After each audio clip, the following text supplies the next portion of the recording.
शिव पुराण विद्येश्वर संहिता। इस अंक में हम विद्येश्वर संहिता के अध्याय 11 से 15 तक का पाठ करेंगे। 11वां अध्याय शिवलिंग की स्थापना और पूजन विधि का वर्णन। ऋषियों ने पूछा, सूत जी, शिवलिंग की स्थापना कैसे करनी चाहिए तथा उसकी पूजा कैसे, किस काल में तथा किस द्रव्य द्वारा करनी चाहिए। सूत जी ने कहा, महर्षियों, मैं तुम लोगों के लिए इस विषय का वर्णन करता हूँ। इसे ध्यान से सुनो और समझो। अनुकूल एवं शुभ समय में किसी पवित्र तीर्थ में, नदी के तट पर, ऐसी जगह पर शिवलिंग की स्थापना करनी चाहिए जहाँ रोज पूजन कर सकें। पार्थिव द्रव्य से, जलमय द्रव्य से अथवा तेजस द्रव्य से पूजन करने से उपासक को पूजन का पूरा फल प्राप्त होता है। शुभ लक्षणों में पूजा करने पर यह तुरंत फल देने वाला है। चल प्रतिष्ठा के लिए छोटा शिवलिंग श्रेष्ठ माना जाता है। अचल प्रतिष्ठा हेतु बड़ा शिवलिंग अच्छा रहता है। शिवलिंग की पीठ सहित स्थापना करनी चाहिए। शिवलिंग की पीठ गोल, चौकोर, त्रिकोण अथवा खाट के पाए की भांति ऊपर नीचे मोटा और बीच में पतला होना चाहिए। ऐसा लिंग पीठ महान फल देने वाला होता है। पहले मिट्टी अथवा लोहे से शिवलिंग का निर्माण करना चाहिए। जिस द्रव्य से लिंग का निर्माण हो उसी से उसका पीठ बनाना चाहिए। यही अचल प्रतिष्ठा वाले शिवलिंग की विशेषता है। चल प्रतिष्ठा वाले शिवलिंग में लिंग व प्रतिष्ठा एक ही तत्व से बनानी चाहिए। लिंग की लंबाई स्थापना करने वाले मनुष्य के 12 अंगुल के बराबर होनी चाहिए। इससे कम होने पर फल भी कम प्राप्त होता है, परंतु 12 अंगुल से लंबाई अधिक भी हो सकती है।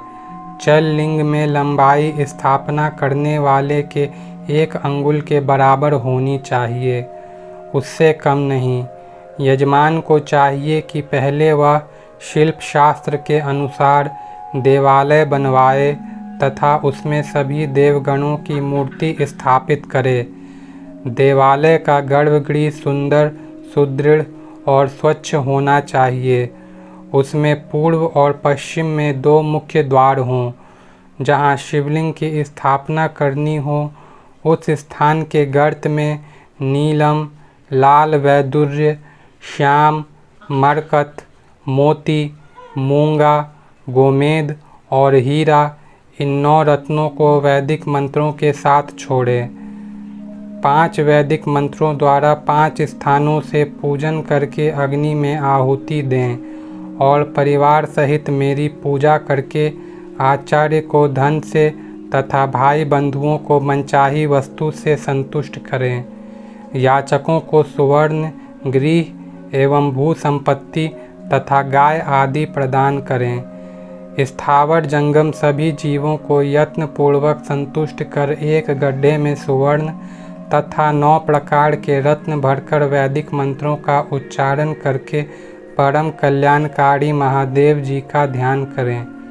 तत्पश्चात नाद घोष से युक्त महामंत्र ओमकार का उच्चारण करके गड्ढे में पीठ युक्त शिवलिंग की स्थापना करें। वहाँ परम सुंदर मूर्ति की भी स्थापना करनी चाहिए तथा भूमि संस्कार की विधि जिस प्रकार शिवलिंग के लिए की गई है उसी प्रकार मूर्ति की प्रतिष्ठा भी करनी चाहिए। मूर्ति की स्थापना अर्थात प्रतिष्ठा पंचाक्षर मंत्र से करनी चाहिए।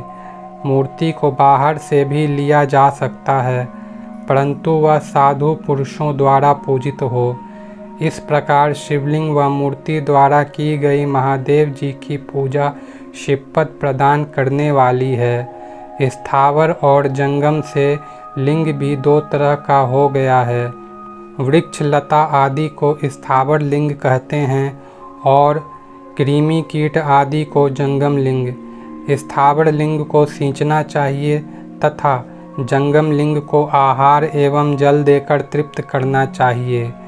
यों चराचर जीवों को भगवान शंकर का प्रतीक मानकर उनका पूजन करना चाहिए।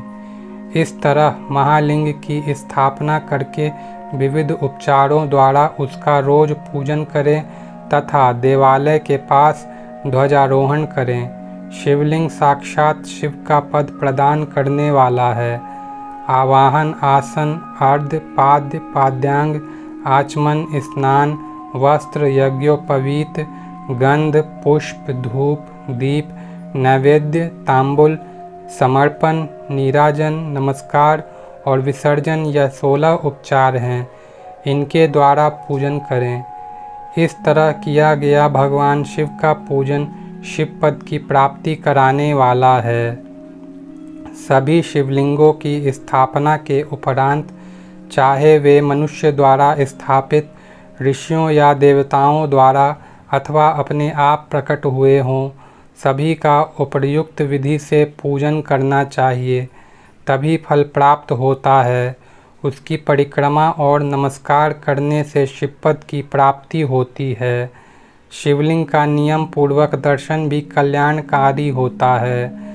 मिट्टी, आटा, गाय के गोबर, फूल, कनेर पुष्प, फल, गुड़, मक्खन, भस्म अथवा अन्न से शिवलिंग बनाकर प्रतिदिन पूजन करें तथा प्रतिदिन 10,000 प्रणव मंत्रों का जाप करें अथवा दोनों संध्याओं के समय 1,000 प्रणव मंत्रों का जाप करें।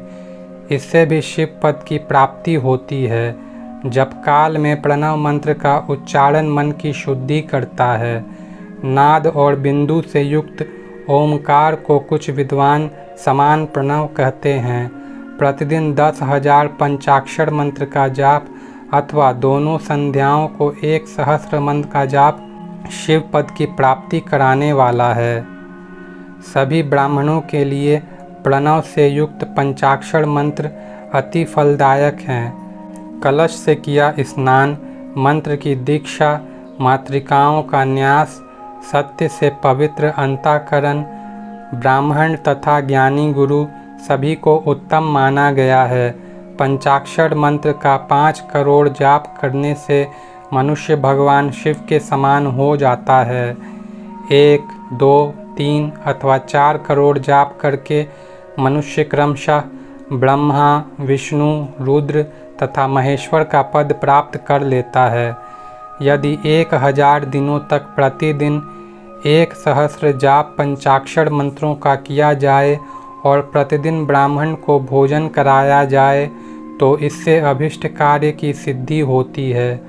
ब्राह्मण को प्रतिदिन प्रातः काल 1008 बार गायत्री मंत्र का जाप करना चाहिए, क्योंकि गायत्री मंत्र शिव पद की प्राप्ति कराता है। वेद मंत्रों और वैदिक सूक्तियों का भी नियम से जाप करें। अन्य मंत्रों में जितने अक्षर हैं उनके उतने लाख जाप करें। इस प्रकार यथाशक्ति जाप करने वाला मनुष्य मोक्ष प्राप्त करता है। अपनी पसंद से कोई एक मंत्र अपनाकर प्रतिदिन उसका जाप करें अथवा ओम का नित्य 1,000 जाप करें। ऐसा करने से संपूर्ण मनोरथों की सिद्धि होती है। जो मनुष्य भगवान शिव के लिए फुलवाड़ी या बगीचे लगाता है तथा शिव मंदिर में झाड़ने बुहारने का सेवा कार्य करता है, ऐसे शिव भक्त को पुण्य कर्म की प्राप्ति होती है। अंत समय में भगवान शिव उसे मोक्ष प्रदान करते हैं। काशी में निवास करने से भी योग और मोक्ष की प्राप्ति होती है। इसलिए आमरण भगवान शिव के क्षेत्र में निवास करना चाहिए। उस क्षेत्र में स्थित बावड़ी, तालाब, कुआं और पोखर को शिवलिंग समझकर वहां स्नान, दान और जाप करके मनुष्य भगवान शिव को प्राप्त कर लेता है। जो मनुष्य शिव के क्षेत्र में अपने किसी मृत संबंधी का दाह, दशाह, मासिक श्राद्ध अथवा वार्षिक श्राद्ध करता है अथवा अपने पितरों को पिंड देता है, वह तत्काल सभी पापों से मुक्त हो जाता है और अंत में शिवपद प्राप्त करता है। लोक में अपने वर्ण के अनुसार आचरण करने व सदाचार का पालन करने से शिव पद की प्राप्ति होती है। निष्काम भाव से किया गया कार्य अभिष्ट फल देने वाला एवं शिवपद प्रदान करने वाला होता है। दिन के प्रातः, मध्याह्न और सायं 3 विभाग होते हैं। इनमें सभी को एक एक प्रकार के कर्म का प्रतिपादन करना चाहिए। प्रातःकाल रोजाना दैनिक शास्त्र कर्म, मध्याह्न सकाम कर्म तथा सायंकाल शांति कर्म के लिए पूजन करना चाहिए। इसी प्रकार रात्रि में 4 प्रहर होते हैं। उनमें से बीच के 2 प्रहर निशीथ काल कहलाते हैं। इसी काल में पूजा करनी चाहिए, क्योंकि यह पूजा अभिष्ट फल देने वाली है।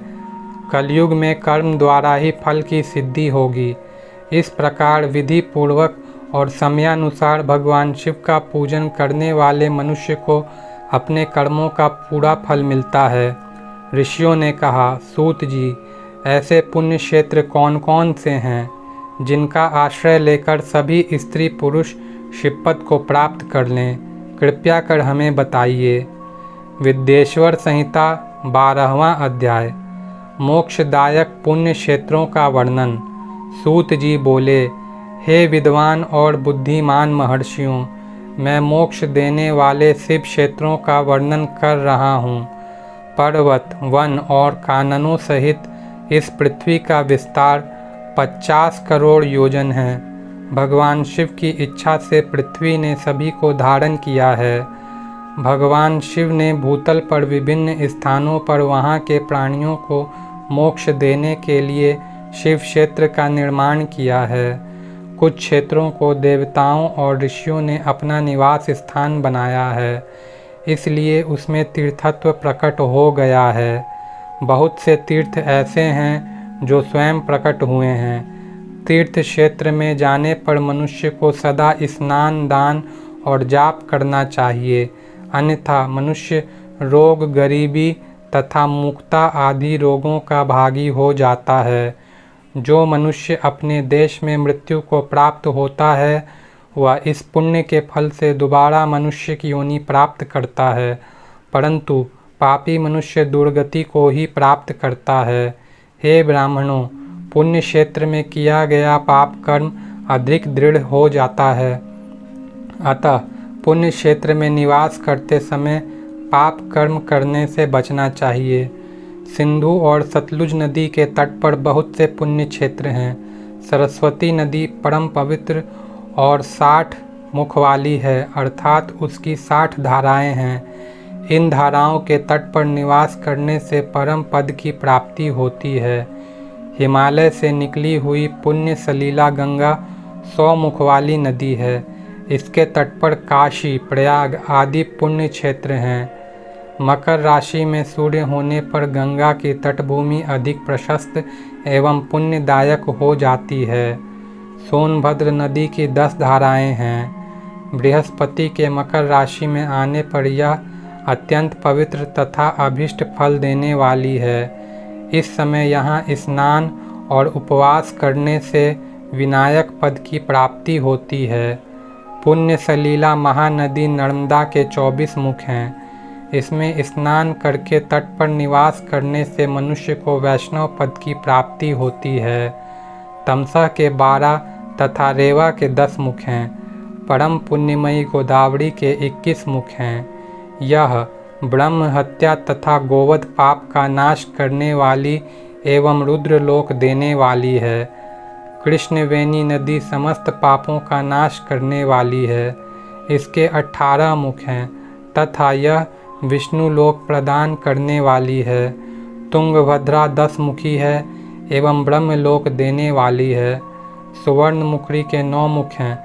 ब्रह्मलोक से लौटे जीव इसी नदी के तट पर जन्म लेते हैं। सरस्वती नदी, पंपा सरोवर, कन्याकुमारी, अंतरीप तथा शुभकारक श्वेत नदी सभी पुण्य क्षेत्र हैं। इनके तट पर निवास करने से इंद्रलोक की प्राप्ति होती है।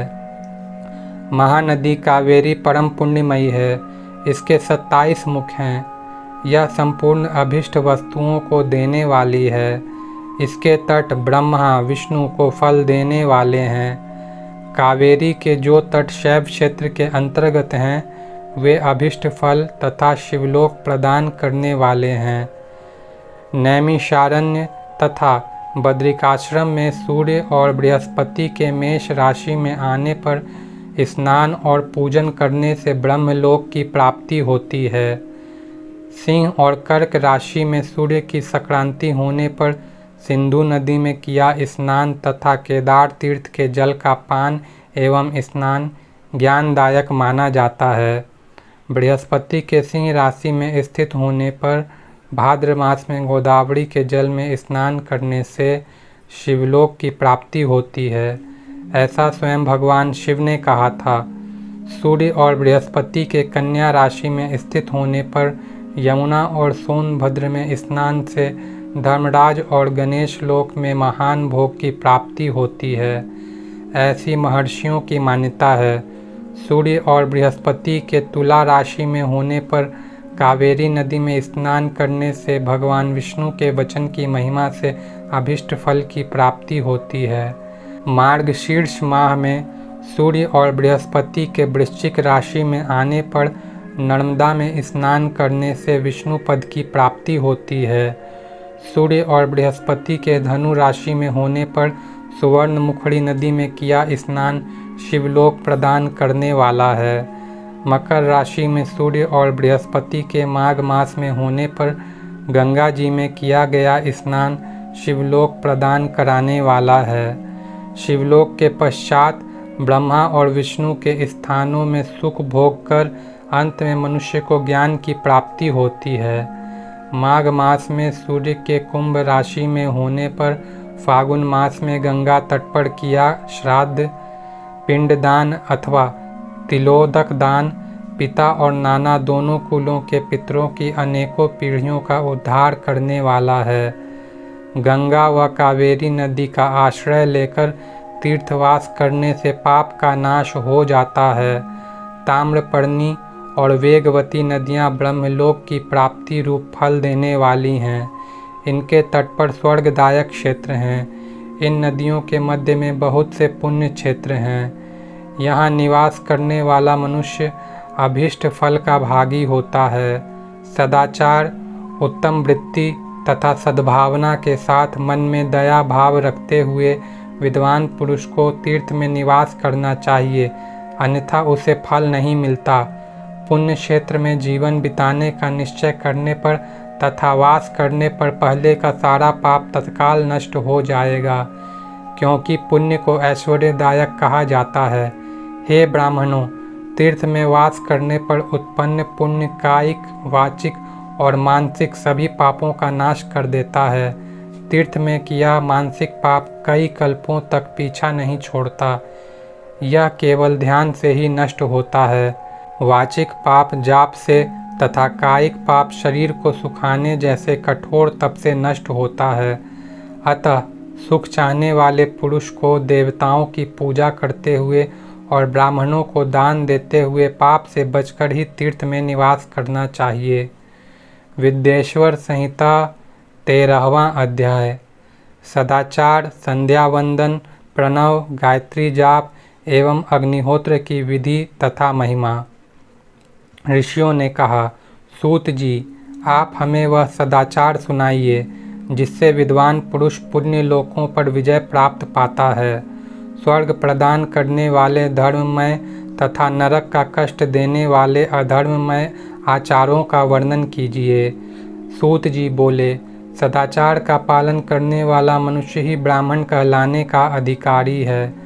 वेदों के अनुसार आचार का पालन करने वाले एवं वेद के अभ्यासी ब्राह्मण को विप्र कहते हैं। सदाचार, वेदाचार तथा विद्या गुणों से युक्त होने पर उसे द्विज कहते हैं।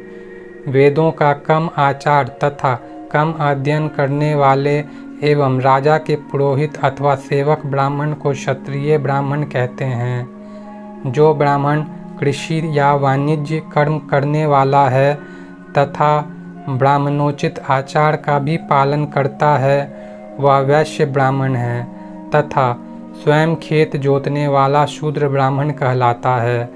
जो दूसरों के दोष देखने वाला तथा परद्रोही है, उसे चांडाल द्विज कहते हैं। क्षत्रियों में जो पृथ्वी का पालन करता है वह राजा है तथा अन्य मनुष्य राजत्वहीन क्षत्रिय माने जाते हैं। जो धान्य आदि वस्तुओं का क्रय विक्रय करता है वह वैश्य कहलाता है। दूसरों को वणिक कहते हैं। जो ब्राह्मणों, क्षत्रियों और वैश्यों की सेवा में लगा रहता है शूद्र कहलाता है। जो शूद्र हल जोतता है उसे वृषल समझना चाहिए। इन सभी वर्गों के मनुष्यों को चाहिए कि वे ब्रह्म मुहूर्त में उठकर पूर्व की ओर मुख करके देवताओं का, धर्म का, अर्थ का, उसकी प्राप्ति के लिए उठाए जाने वाले क्लेशों का तथा आय और व्यय का चिंतन करें। रात के अंतिम प्रहर के मध्य भाग में मनुष्य को उठकर मल मूत्र त्याग करना चाहिए। घर से बाहर शरीर को ढककर जाकर उत्तराभिमुख होकर मल मूत्र का त्याग करें। जल, अग्नि, ब्राह्मण तथा देवताओं का स्थान बचाकर बैठें। उठने पर उस ओर न देखें। हाथ पैरों की शुद्धि करके 8 बार कुल्ला करें। किसी वृक्ष के पत्ते से दातून करें। दातून करते समय तर्जनी अंगुली का उपयोग नहीं करें। तदनंतर जल संबंधी देवताओं को नमस्कार कर मंत्र पाठ करते हुए जलाशय में स्नान करें। यदि कंठ तक या कमर तक पानी में खड़े होने की शक्ति न हो तो घुटने तक जल में खड़े होकर ऊपर जल छिड़ककर मंत्रोच्चारण करते हुए स्नान कर तर्पण करें। इसके उपरांत वस्त्र धारण कर उत्तरीय भी धारण करें। नदी अथवा तीर्थ में स्नान करने पर उतारे हुए वस्त्र वहां न धोएं। उसे किसी कुएं, बावड़ी अथवा घर ले जाकर धोएं। कपड़ों को निचोड़ने से जो फल गिरता है वह एक श्रेणी के पितरों की तृप्ति के लिए होता है। इसके बाद जाबाली उपनिषद में बताए गए मंत्र से भस्म लेकर लगाएं। इस विधि का पालन करने से पूर्व यदि भस्म गिर जाए तो गिराने वाला मनुष्य नरक में जाता है। आपोहिष्टा मंत्र से पाप शांति के लिए सिर पर जल छिड़ककर यस्य छयाय मंत्र पढ़कर पैर पर जल छिड़कें। आपोहिष्टा में 3 ऋचाएँ हैं। पहली ऋचा का पाठ कर पैर, मस्तक और हृदय में जल छिड़कें। दूसरी ऋचा का पाठ कर मस्तक, हृदय और पैर पर जल छिड़कें तथा तीसरी ऋचा का पाठ करके हृदय, मस्तक और पैर पर जल छिड़कें। इस प्रकार के स्नान को मंत्र स्नान कहते हैं। किसी अपवित्र वस्तु से स्पर्श हो जाने पर, स्वास्थ्य ठीक न रहने पर, यात्रा में या जल उपलब्ध न होने की दशा में मंत्र स्नान करना चाहिए। प्रातः काल की संध्योपासना में गायत्री मंत्र का जाप करके 3 बार सूर्य को अर्घ्य दें। मध्याह्न में गायत्री मंत्र का उच्चारण कर सूर्य को 1 अर्घ्य देना चाहिए। सायंकाल में पश्चिम की ओर मुख करके पृथ्वी पर ही सूर्य को अर्घ्य दें। सायंकाल में सूर्यास्त से 2 घड़ी पहले की गई संध्या का कोई महत्व नहीं होता। ठीक समय पर ही संध्या करनी चाहिए। यदि संध्योपासना किए बिना 1 दिन बीत जाए तो उसके प्रायश्चित हेतु अगली संध्या के समय 100 गायत्री मंत्र का जाप करें। 10 दिन छूटने पर 1 लाख तथा 1 माह छूटने पर अपना उपनयन संस्कार कराएं। अर्ध सिद्धि के लिए ईश, गौरी, कार्तिकेय, विष्णु, ब्रह्मा, चंद्रमा और यम व अन्य देवताओं का शुद्ध जल से तर्पण करें। तीर्थ के दक्षिण में, मंत्रालय में, देवालय में अथवा घर में आसन पर बैठकर अपनी बुद्धि को स्थिर कर देवताओं को नमस्कार कर प्रणव मंत्र का जाप करने के पश्चात गायत्री मंत्र का जाप करें। प्रणव के अ, उ और म तीनों अक्षरों में जीव और ब्रह्मा की एकता का प्रतिपादन होता है। अतः प्रणव मंत्र का जाप करते समय मन में यह भावना होनी चाहिए कि हम तीनों लोकों की सृष्टि करने वाले ब्रह्मा, पालन करने वाले विष्णु तथा संहार करने वाले रुद्र की उपासना कर रहे हैं। यह ब्रह्म स्वरूप ओमकार हमारी कर्मेंद्रियों, ज्ञानेंद्रियों, मन की वृत्तियों तथा बुद्धि वृत्तियों को सदा भोग और मोक्ष प्रदान करने वाले धर्म एवं ज्ञान की ओर प्रेरित करें। जो मनुष्य प्रणव मंत्र के अर्थ का चिंतन करते हुए इसका जाप करते हैं वे निश्चय ही ब्रह्मा को प्राप्त करते हैं, तथा जो मनुष्य बिना अर्थ जाने प्रणव मंत्र का जाप करते हैं उनको ब्राह्मणत्व की पूर्ति होती है। इस हेतु श्रेष्ठ ब्राह्मण को प्रतिदिन प्रातःकाल 1000 गायत्री मंत्र का जाप करना चाहिए। मध्याह्न में 100 बार तथा साय 28 बार जाप करें। अन्य वर्णों के मनुष्यों को सामर्थ्य के अनुसार जाप करना चाहिए। हमारे शरीर के भीतर मूलाधार, स्वाधिष्ठान, मणिपुर, अनाहत, आज्ञा और सहस्रार नामक 6 चक्र हैं। इन चक्रों में क्रमशः विद्येश्वर, ब्रह्मा, विष्णु, ईश, जीवात्मा और परमेश्वर स्थित हैं। सद्भावना पूर्वक श्वास के साथ सोहम का जाप करें। 1000 बार किया गया जाप ब्रह्मलोक प्रदान करने वाला है।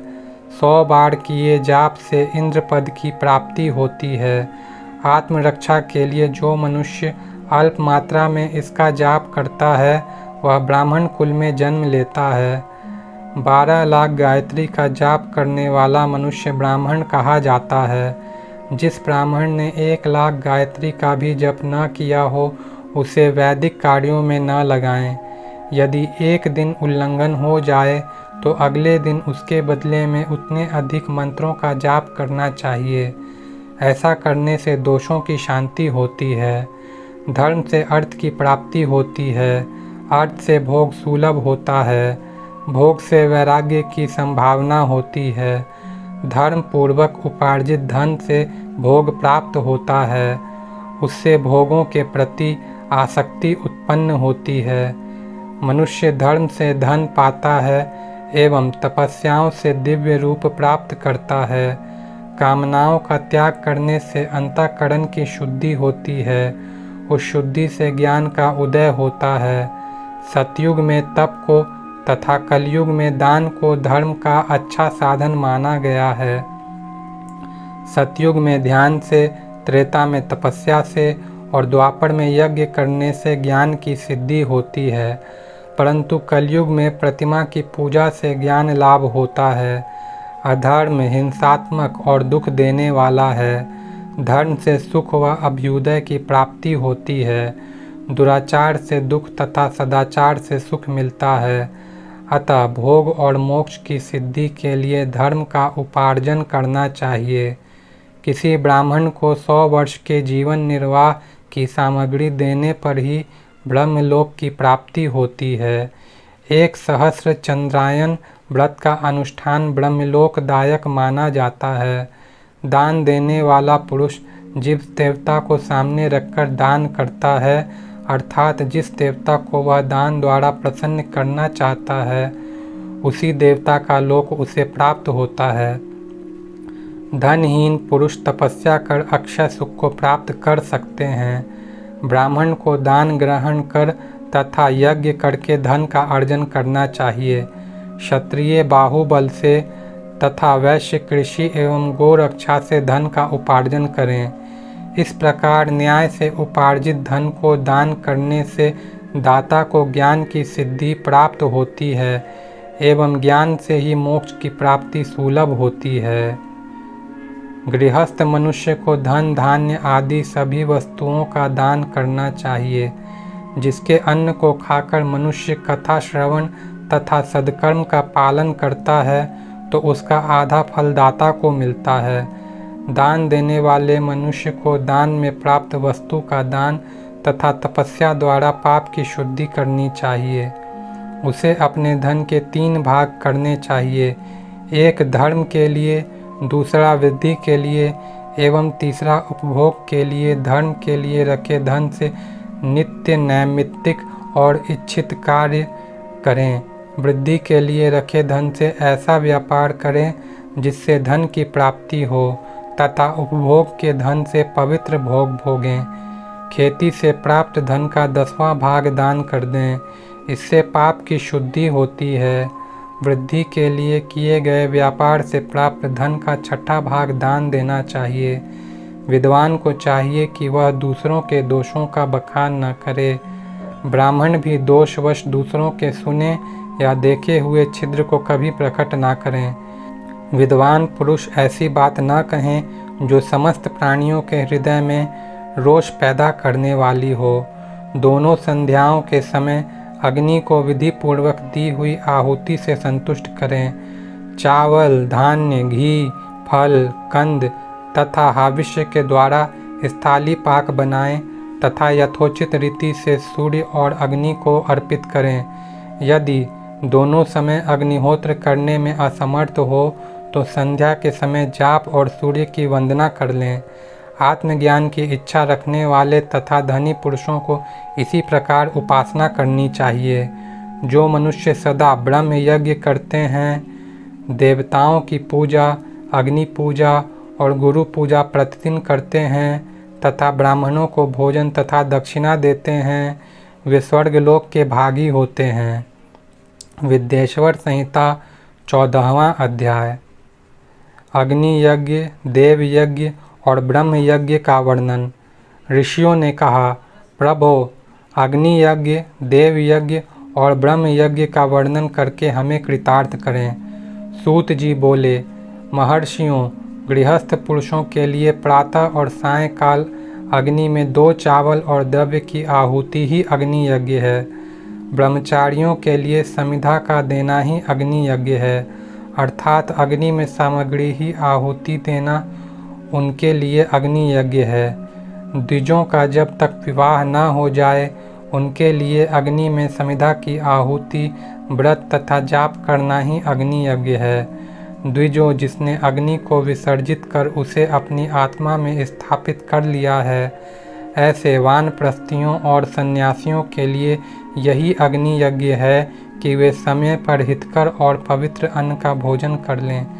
ब्राह्मणों, सायंकाल अग्नि के लिए दी आहुति से संपत्ति की प्राप्ति होती है तथा प्रातःकाल सूर्यदेव को दी आहुति से आयु की वृद्धि होती है। दिन में अग्निदेव सूर्य में हो प्रविष्ट हो जाते हैं, अतः प्रातःकाल सूर्य को दी आहुति अग्नि यज्ञ के समान ही होती है। इंद्र आदि समस्त देवताओं को प्राप्त करने के उद्देश्य से जो आहुति अग्नि में दी जाती है वह देव यज्ञ कहलाती है। लौकिक अग्नि में प्रतिष्ठित जो संस्कार निमित्तिक हवन कर्म है वह देव यज्ञ है। देवताओं को प्रसन्न करने के लिए नियम से विधि पूर्वक किया गया यज्ञ ही देव यज्ञ है। वेदों के नित्य अध्ययन और स्वाध्याय को ब्रह्म यज्ञ कहते हैं। मनुष्य को देवताओं की प्राप्ति के लिए प्रतिदिन ब्रह्म यज्ञ करना चाहिए। प्रातःकाल और सायंकाल को ही इसे किया जा सकता है। अग्नि के बिना देव यज्ञ कैसे होता है, इसे श्रद्धा और आदर से सुनो।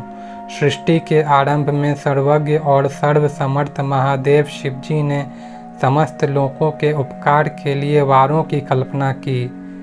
भगवान शिव संसार रूपी रोग दूर करने के लिए वैद्य हैं, सबके ज्ञाता तथा समस्त औषधियों के औषध हैं। भगवान शिव ने सबसे पहले अपने वार की रचना की जो आरोग्य प्रदान करने वाला है। तत्पश्चात अपनी माया शक्ति का वार बनाया जो संपत्ति प्रदान करने वाला है। जन्म काल में दुर्गतिग्रस्त बालक की रक्षा के लिए कुमार के वार की कल्पना की।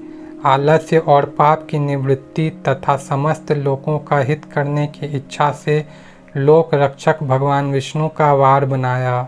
इसके बाद शिवजी ने पुष्टि और रक्षा के लिए आयुकर्ता त्रिलोक सृष्टा परमेष्टि ब्रह्मा का आयुष्कारक वार बनाया।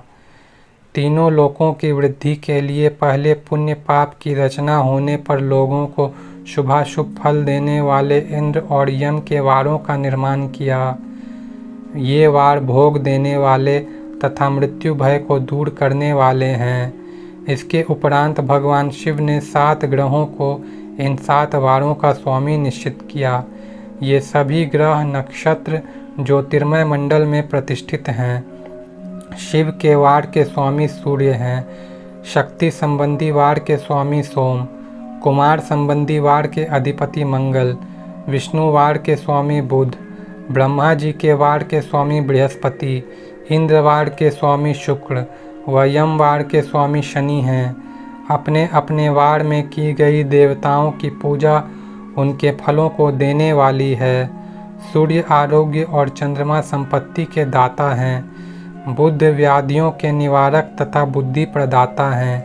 बृहस्पति आयु की वृद्धि करते हैं। शुक्र भोग देते हैं और शनि मृत्यु का निवारण करते हैं। इन सातों वारों के फल उनके देवताओं के पूजन से प्राप्त होते हैं। अन्य देवताओं की पूजा का फल भी भगवान शिव ही देते हैं। देवताओं की प्रसन्नता के लिए पूजा की 5 पद्धतियाँ हैं। पहले उन देवताओं के मंत्रों का जाप, दूसरा होम, तीसरा दान, चौथा तप तथा 5वां वेदी पर प्रतिमा में अग्नि अथवा ब्राह्मण के शरीर में विशिष्ट देव की भावना करके 16 उपचारों से पूजा तथा आराधना करना। दोनों नेत्रों तथा मस्तक के रोग में और कुष्ठ रोग की शांति के लिए भगवान सूर्य की पूजा करके ब्राह्मणों को भोजन कराएं। इससे यदि प्रबल प्रारब्ध का निर्माण हो जाए तो जरा एवं रोगों का नाश हो जाता है। इष्ट देव के नाम मंत्रों का जाप वार के अनुसार फल देते हैं। रविवार को सूर्यदेव व अन्य देवताओं के लिए तथा अन्य ब्राह्मणों के लिए विशिष्ट वस्तु अर्पित करें। यह साधन विशिष्ट फल देने वाला होता है तथा इसके द्वारा पापों की शांति होती है। सोमवार को संपत्ति व लक्ष्मी की प्राप्ति के लिए लक्ष्मी की पूजा करें तथा पत्नी के साथ ब्राह्मणों को घी में पका अन्न भोजन कराएं। मंगलवार को रोगों की शांति के लिए काली की पूजा करें। उड़द, मूंग एवं अरहर की दाल से युक्त अन्न का भोजन ब्राह्मणों को कराएं। बुधवार को दधि युक्त अन्न से भगवान विष्णु का पूजन करें। ऐसा करने से पुत्र मित्र की प्राप्ति होती है। जो दीर्घायु होने की इच्छा रखते हैं वे बृहस्पतिवार को देवताओं का वस्त्र, यज्ञोपवीत तथा घी मिश्रित खीर से पूजन करें। भोगों की प्राप्ति के लिए शुक्रवार को एकाग्रचित होकर देवताओं का पूजन करें और ब्राह्मणों की तृप्ति के लिए षड्स युक्त अन्न दें। स्त्रियों की प्रसन्नता के लिए सुंदर वस्त्र का विधान करें। शनिवार अपमृत्यु का निवारण करने वाला है। इस दिन रुद्र की पूजा करें। तिल के होम व दान से देवताओं को संतुष्ट करके ब्राह्मणों को तिल मिश्रित भोजन कराएं। इस तरह से देवताओं की पूजा करने से आरोग्य एवं उत्तम फल की प्राप्ति होगी। देवताओं के नित्य विशेष पूजन, स्नान, दान, जाप, होम तथा ब्राह्मण तर्पण एवं रवि आदि वारों में विशेष तिथि और नक्षत्रों का योग प्राप्त होने पर विभिन्न देवताओं के पूजन में जगदीश्वर भगवान शिव ही उन देवताओं के रूप में पूजित होकर सब लोगों को आरोग्य फल प्रदान करते हैं। देश, काल, पात्र, द्रव्य, श्रद्धा एवं लोक के अनुसार उनका ध्यान रखते हुए महादेव जी आराधना करने वालों को आरोग्य फल देते हैं। मंगल कार्य आरंभ में और अशुभ कार्यों के अंत में तथा जन्म नक्षत्रों के आने पर गृहस्थ पुरुष अपने घर में आरोग्य की समृद्धि के लिए सूर्य ग्रह का पूजन करे। इससे सिद्ध होता है कि देवताओं का पूजन संपूर्ण अभीष्ट वस्तुओं को देने वाला है। पूजन वैदिक मंत्रों के अनुसार ही होना चाहिए।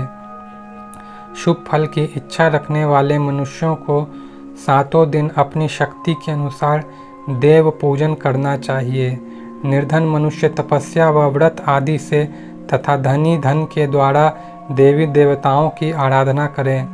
जो मनुष्य श्रद्धा पूर्वक इस तरह के धर्म का अनुष्ठान करता है वह पुण्य लोक में अनेक प्रकार के फल भोगकर पुनः इस पृथ्वी पर जन्म ग्रहण करता है। धनवान पुरुष सदा भोग सिद्धि के लिए मार्ग में वृक्ष लगाकर लोगों के लिए छाया की व्यवस्था करते हैं और उनके लिए कुएं बावली बनवाकर पानी की व्यवस्था करते हैं।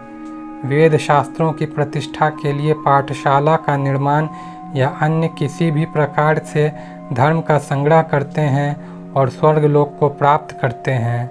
समयानुसार पुण्य कर्मों के परिपाक से अंतःकरण शुद्ध होने पर ज्ञान की सिद्धि होती है।